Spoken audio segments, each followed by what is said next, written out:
Hello Minecrafters out there, my name is Fabe and welcome to another IronStoneMine special. You all know 1.3 is going to be released on the 1st of August 2012 and it's been quite some time since the first snapshots for 1.3 were released. So this is a quick video giving you a summary of the updates that are coming with the new version. I sorted all new features in some different categories and the first one is going to be the new terrain generation. So let's go for 1.3 and first of all you can choose the world type large biomes. So let's try that and create a new world. So new feature, bonus chests. You can set this option in your world settings and you can spawn right next to a bonus chest with 2 torches. And there can be some wood, some basic tools and some food in it.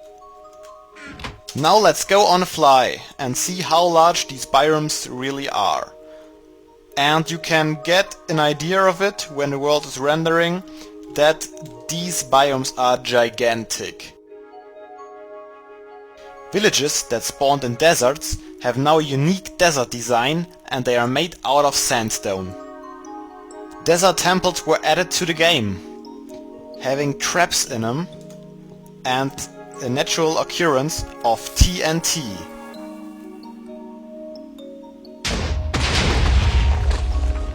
Cocoa beans do now grow naturally on jungle trees. And another structure was added, the jungle ruins. So let's have a quick walk into him and you can see traps were added into him. That's it for the terrain generation. Now let's move on. Visual changes are the new gravel texture, the new night sky with the smaller stars, which are pretty beautiful. The sky in the end has been changed to a more purple one. Other changes were that texture packs are now also accepted when they are in folders and not in zip files, and server texture packs are going to be supported and are going to have an auto download. Rain will now also drip through leaves. So let's get to a more interesting section, new blocks in the game.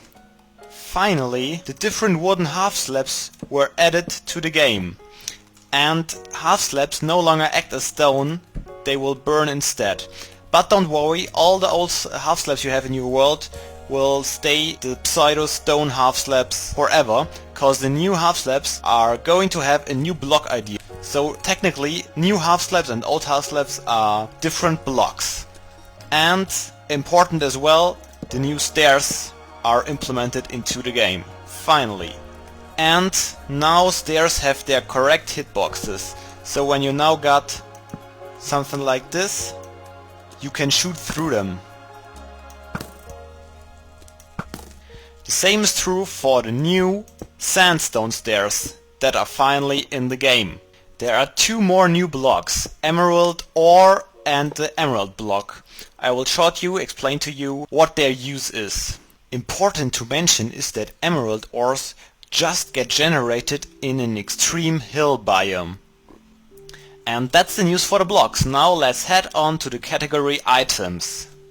First of all, signs now bring 3 for the same resources.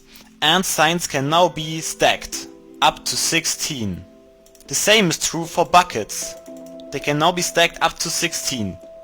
Another feature is that items you're dropping on the ground are now combining into stacks on the ground. So when you take them, you will get them all in once. That can improve the performance cause no longer is every item a single entity. Boats do now drop as a whole when you're destroying them by hand. There are now 2 types of golden apples in the game. The one you can make with golden nuggets, which are bringing the 2 hearts of regeneration, and a new type which you can make with golden blocks. And this golden apple provides you with 30 seconds of regeneration and 5 minutes of resistance and fire resistance. You can now receive cocoa beans in jungles and replant them. Along with that comes that cookies now no longer produce just half a hunger bar point, but a whole one. Cauldrons did now got the chance to get filled by rain at random. But apparently it can take quite some time. Furnaces can now be fired with each type of wooden tool or weapon. And if you fire a furnace with a lava bucket, you will actually get the bucket back. Another cool feature is that you now have to use leather to make a book. And you can make with an ink sac and a feather a book and quill. And you can actually write stuff into a book, and then you can sign it. Bloop. Sign and close, and now you can just read it, and you can leave it in a chest so everyone else could read it as well. So this is a very nice feature for adventure maps and storytellers. And the item feature which I was most excited about is the ender chest. It's a chest where you can put your stuff in, and then you can just walk away, place another ender chest, and you can grab your stuff out of that. So ender chests share their inventory, and on an SMP server every player has their own ender chest inventory. To craft it you need 8 obsidian, just like a chest, and an eye of ender in the middle. The last feature I wanted to show you about items is that netherwort now can actually grow in the overworld and even in the end. Alright, let's move on. Next topic, mobs. And one of the new updates is that mobs will be able to spawn on upside down half slabs, but they still won't be able to spawn on usual half slabs. So let's observe this whole thing. Another update which I can't show now is that mob spawners will be able to spawn mobs with special properties. For example, charged creepers or endermen that hold a special block. And another thing I won't be able to show you is that nether portals will have an extreme rare chance of spawning a zombie pigman in the overworld.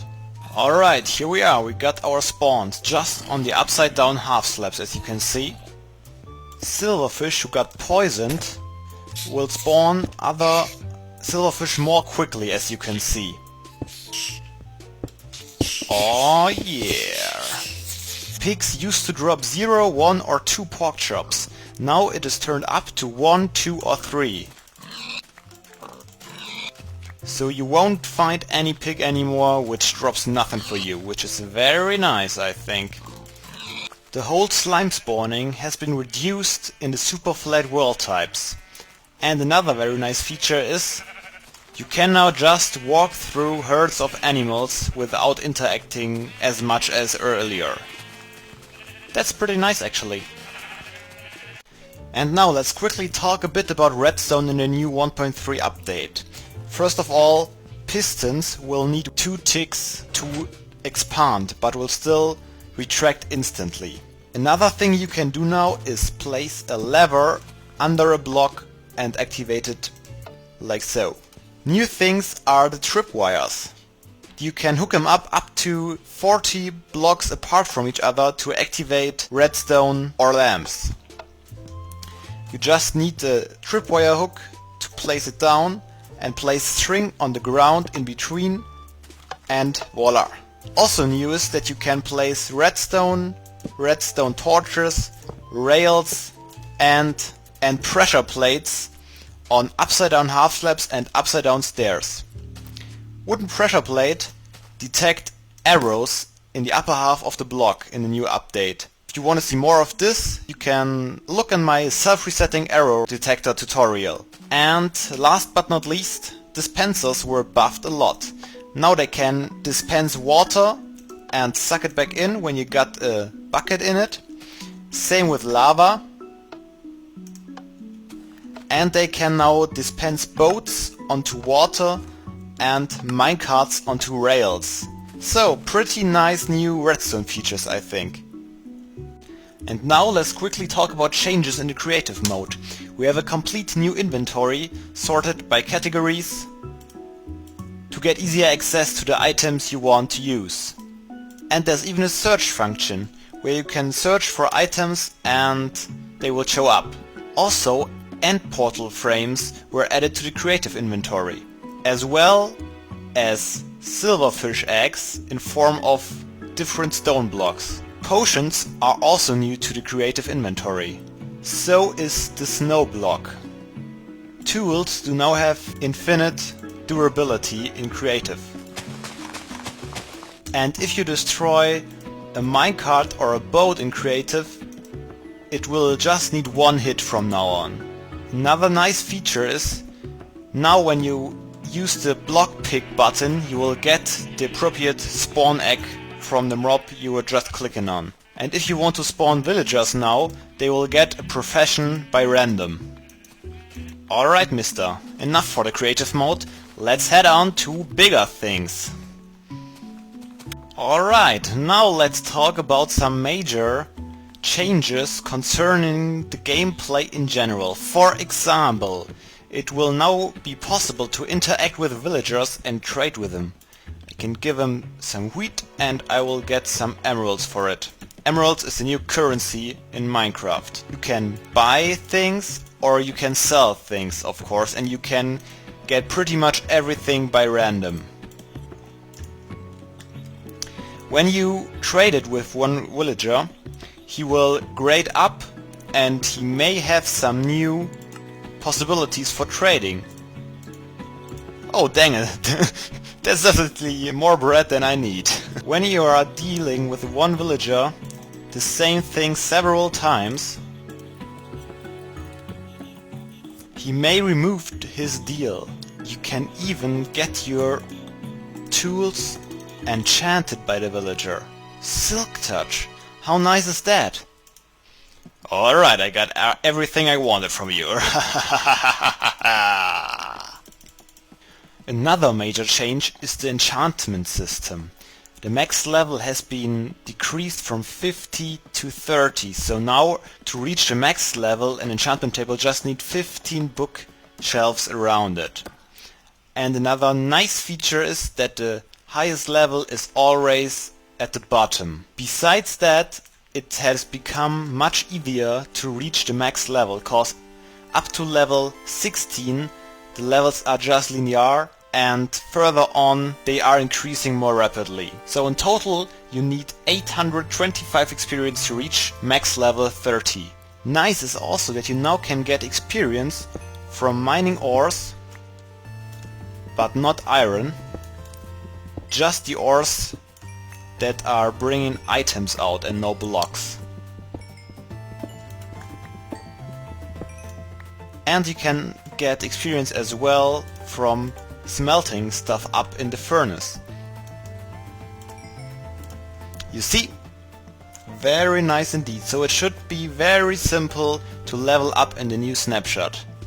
A convenient feature is that you will be able to shift click your armor on, to shift click your ingredients into the brewing stand, and to shift click stuff into the enchantment table. Very nice indeed. There are some pretty nice improvements to boat and mine carts made. For example, you can now jump into a boat and drive right through a lily pad, which will actually drop and no longer your boat will get destroyed. So let's tackle some of them down. Alright, and also, very nice for minecarts, never get stuck on a track again. When you're sitting in it you can press just forward and you will drive very slowly to the next powered rail. That's very nice indeed. And another feature is, when you get out of the minecart now, you won't get on the block where the minecart actually is, you will get on one of the 8 blocks around it. And there are some more convenient new things. You can now place half slabs just by clicking in the upper part of the block or at the bottom part. So now it's really easy to place half slabs. Also new to the game is the single player commands are in the game now. You can, for example, change your survival mode or set the time, and there's no mod needed anymore. Another new thing is that there is no more knockback while you're drowning anymore. You can just swim up as fast as you want to. Furthermore, the hardcore mode is now available in multiplayer, and there is a whole new game mode implemented, the adventure game mode, where you can just interact with mobs and other villagers, but no more with you can no more mine blocks or put blocks down. So another nice feature for adventure maps. And what did just happen here? Apparently when you are driving through more than one lily pad, it will break your boat anyways. Additional to the single player commands, the TP command is now able to move you to coordinates. And I die. Nice. Alright guys, that's it for the gameplay updates. And now there are some other important updates to the game. For example, they try to improve the performance. They say they reached reduced CPU, RAM and bandwidth requirements, and they made it possible to save and load chunks a bit faster. The most important thing, of course, is that the single player will be a local server. So it will allow other players to connect via LAN network to join your single player games. That of course improves the whole SMP feeling, but it's still not sure if the single player version of Minecraft will be getting flawed with the SMP glitches. We will have to wait to see in the actual update. Other small little things are, for example, the Mojang title screen now appears just for 1 second instead of 3 seconds. There is a demo mode for non-premium users of Minecraft.net available to try the game out for a few hours. The S3 screen has also changed. Now you won't see anymore the spikes of your frame rate, but the coordinates are rounded up to 5 digits and some new variables are added. For example, your walking speed, your flying speed and your connection to the ground. Last but not least, some very important bug fixing. I guess you all heard by now, Silk Touch will be able to pick up ice blocks again, which is very nice, which is as well right for glass panes. Other bug fixes are, for example, all the SMP stuff, like the players not really shown in the minecart by driving, and not showing the breaking animation of the blocks from other players, as well as the enchantments of their armor and weapons. They are all now shown in SMP. Sad, of course, is that ice will no longer bring water to the nether. And at last, everything has now its proper name in the inventory. Each and every single slab and stair of the different kind of wood, even the saplings, all the stuff has now a proper name by which you can distinguish it. Alright guys, so that's basically the new update 1.3. And I hope it will be as epic as it sounds for me now. If I missed anything, please just leave a comment below or message me on Facebook. I will try to correct it as soon as possible. Anyways, I hope this helped you out and you enjoyed the quick summary of all the new features of 1.3, and I hope to see you soon in one of my next videos. So goodbye guys and have a nice day. And seriously, don't be daft, play some Minecraft.